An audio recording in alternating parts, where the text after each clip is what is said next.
We got some breaking news. Two separate federal judges, Judge Murphy in Massachusetts, Judge Quarashi in New Jersey, 24 hours apart, have both ruled, this is outstanding, that the Department of Justice, Department of Homeland Security, the Trump administration have not only consistently and illegally violated the due process rights of migrants they have captured and tried to remove, in one case, to third countries, but in addition, they have done so in clear violation of federal judge orders, lying to federal judges, submitting false evidence, and they've had it. And what we're watching as I outline these two different cases by two different judges on the same thing is how federal judges are using their tool bag in year 2 of the Trump administration in ways that are more powerful and robust and more willing to go there to rein in a lawless president than they were in the first year. And that's a good thing. I'm Michael Popok. Where are you? You're on MeidasTouch and on Legal AF YouTube channel. Let's start with Judge Murphy. Judge Murphy, how do I put this kindly, got lied to by the federal government in when the federal government tried to remove to foreign countries people that the judge had ordered needed to stay put in the United States under federal judge oversight until he had made his rulings, and then lied to the federal judge and lied to the United States Supreme Court. In fact, Murphy says in his own order, 81 pages, that effectively the government lied to the Supreme Court. That is shocking. Let me read to you from his order about this issue. Has to do with people being removed to countries like Morocco and Somalia and third countries and all of that. And at bottom, this third country removal, like we don't want them here, we're going to send them to another country that they have no connection to, like trying to send Kilmer Abrego instead of to Venezuela, try to send him to Cameroon or Liberia or places like that. Here's what Judge Murphy has to say. This case is about whether the government may, without notice, deport a person to the wrong country or a country where he is likely to be persecuted or tortured, thereby depriving that person of the opportunity to seek protections to which he would be undisputably entitled.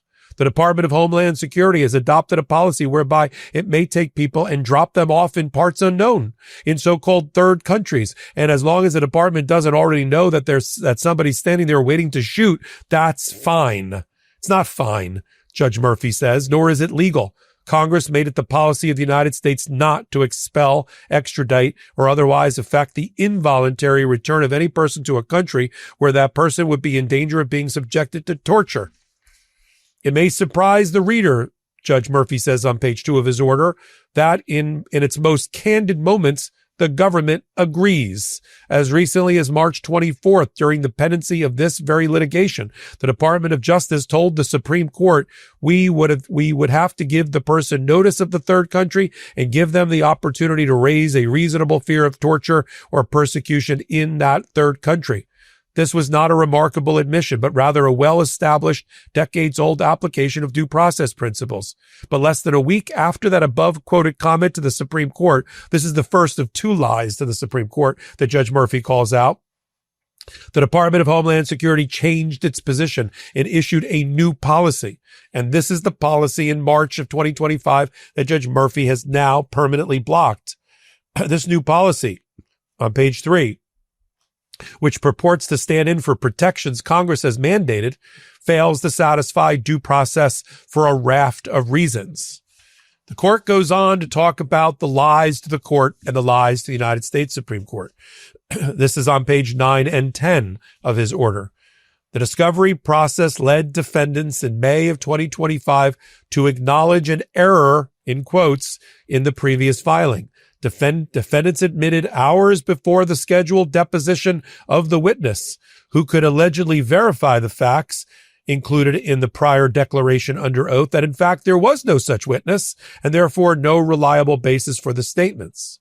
While the court appreciates that mistakes obviously happen, the court was given false information upon which it relied twice to the detriment of a party at risk of serious and irreparable harm. Page 10. The court therefore affirmed its previous conclusion that they did not provide this person with proper due process and ordered his return.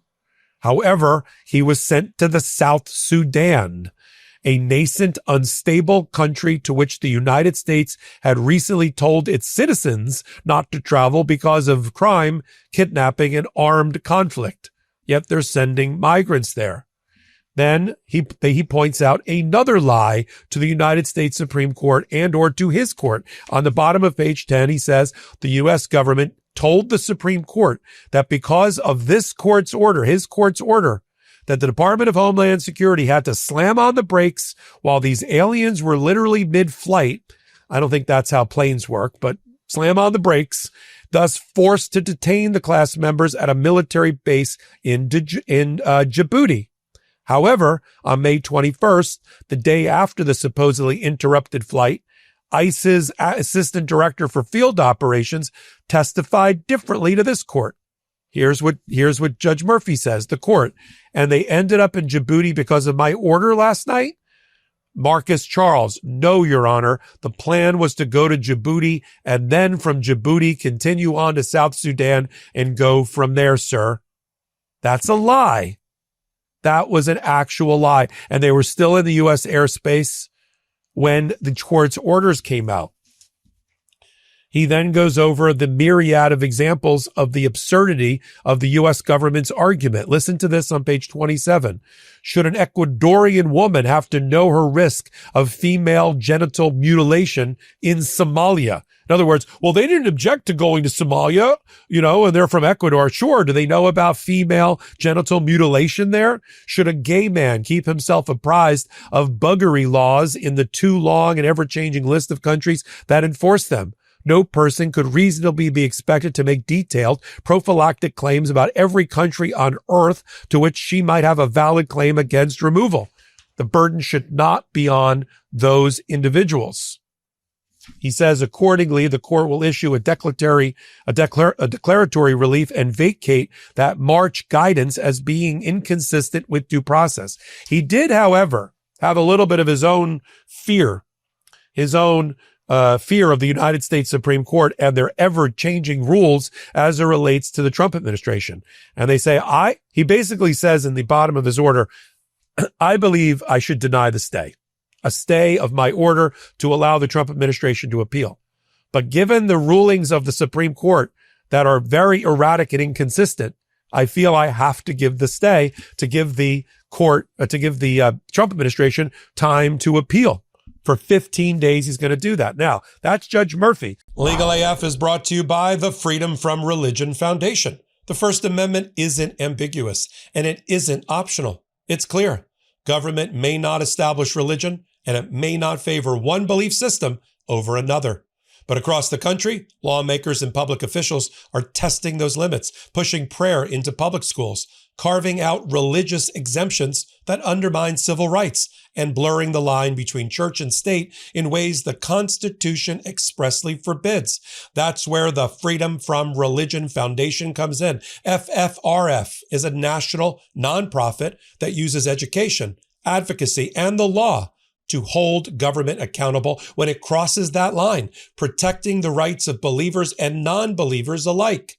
Because religious freedom doesn't mean government-endorsed religion. It means freedom of conscience for everyone. If you care about the Constitution, the rule of law, and a government that works for all of us, not just the loudest or most powerful, now is the time to act. Visit ffrf.us/New Year or text the word legal AF to 511-511 to learn more and join. Go to ffrf.us/New Year or text legal AF to 511-511 and help protect our country that belongs to all of us. Go to ffrf.us/New Year or text legal AF to 511-511 today. Message and data rates may apply. Now let's go to Judge in New Jersey, federal court, New Jersey, Judge Zaid Qureshi.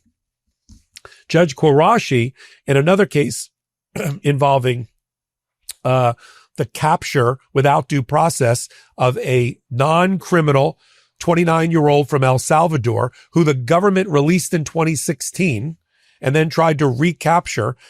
There was also lies to the court in that case. This is what it says there. It says the petitioner was initially placed in Delancey Hall Detention Facility in Newark, New Jersey. This is on page 2. She filed her petition and complaint on February 14th. In the response on February 17th, the court ordered the government to file an expedited answer and don't transfer her from New Jersey. Unbeknownst to the court, Judge Quarashi says, petitioner, that's the government, transferred her to Oklahoma the day before. The court was first alerted to these transfers by the plaintiff. The government failed to disclose these transfers after initially receiving the court's order and did not explain its initial silence, nor whether the second transfer occurred before or after the court ordered. In other words, they're not admitting that they violated the court's order. He goes on to rule on page 5.